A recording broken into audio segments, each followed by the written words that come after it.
Honda CB125F 2021 has slimmed down.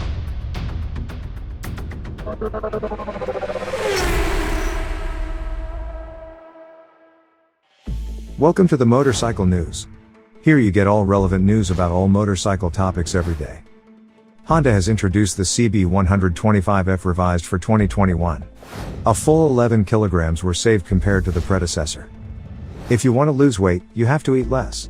Honda seems to have acted according to this motto, because the SB125F is not only lighter, the new engine also swallows less. Honda had originally developed the ESP engine for its 125cc scooters.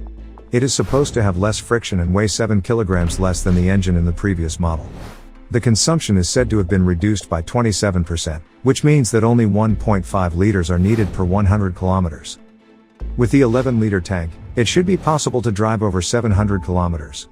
The air-cooled single-cylinder delivers 10.9 horsepower and 10.9 newton-meters.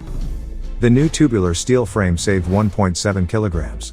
The seat height is 790 millimeters and has increased by 15 millimeters compared to the predecessor. At the front, a traditional fork is used for damping, in which an 18-inch wheel with a tire size of 81/100 is mounted. At the rear there are two adjustable dampers. The rear tire has the dimensions 90/90. Above the LED headlight, a lamp cover has been mounted, in which the digital fittings have also been installed. Braking is done at the front with a 240mm brake disc and a double piston caliper. No ABS was installed, instead a combined brake system was used, which slightly applies the front brake when the foot brake is applied. The colors Splendor Red, Pearl Cool White and Black are available. The price has not yet been announced. Thanks for watching. If you liked the video, I would be happy about a thumbs up. If you don't want to miss any more news, you can also subscribe to the channel for free. You can find more and constantly updated news on the homepage MOTORCYCLES.NEWS or in the free app Motorcycle News for Android and iOS.